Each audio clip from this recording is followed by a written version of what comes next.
En este video vamos a hablar de cómo yo aprendí español en solo 6 meses. No solo voy a hablar de mi experiencia con el aprendizaje de español, sino también les voy a dar un par de consejos para que aprendan más rápido que yo. Pero antes, regresemos a 2019. That's when I officially decided I was going to learn Spanish. And I use the word officially because I tried to learn Spanish a few years prior at uni and I learned absolutamente nada, absolutely nothing. But one day, in August of 2019, after watching an episode of Narcos, I decided that I was going to be fluent in Spanish and that nothing, even the enemies, were not going to stop me. And trust me, around here, we have zero tolerance for enemies of progress. So I began my journey like many do with the infamous green bird, Duolingo. For the first few weeks, I relied heavily on Duolingo, YouTube, and other free resources that you can find online. To be honest, I didn't really have a plan at this point, but soon after, I recognized that I needed more structured learning. So I scoured the internet and found that Assimil and Pimsleur were both highly recommended language learning programs. After a few weeks of the language learning process, Assimil and Pimsleur became my daily companions. Honestly, I diligently followed exercises and done everything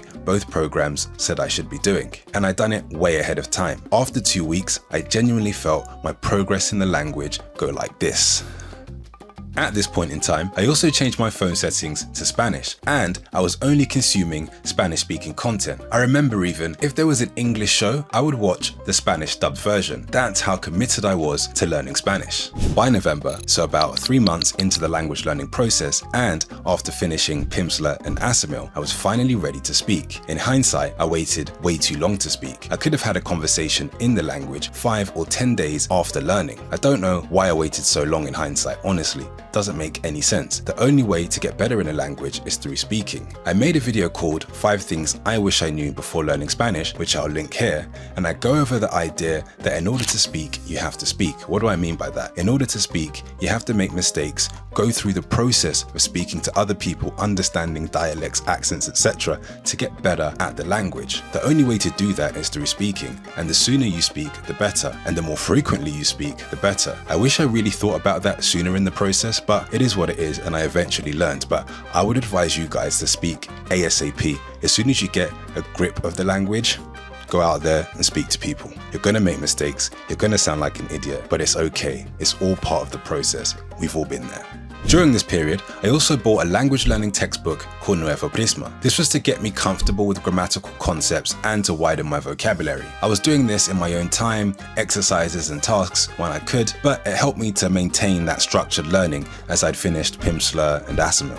In December of 2019, I went to Spain to test my skills. I spent 3 weeks at a language learning school over in Alicante. Luckily for me, at that point in time, I was between jobs, so I had the time to travel.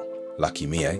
But when I returned for Christmas in December 2019, I'd already caught the bug of traveling and learning abroad. So I booked a ticket to Colombia for 6 weeks. Whilst in Colombia, I visited Medellin, Barranquilla, and Cartagena. I spent some time going to language exchanges, going to language schools, and generally immersing myself in the culture. Because I was surrounded by Spanish 24/7, it made the learning process a lot easier. You were forced to learn. Yes, there's a lot of people who speak English, but you can simply avoid them, and I did, trust me. One of the beauties of learning Spanish in Colombia is that the people tend to be quite patient. If you're struggling to finish a sentence, more often than not, the folks will help you, especially in Medellin. After Colombia, I continued my travels in Panama, Puerto Rico, Cuba, and Miami. Yes, Miami's practically Latin America.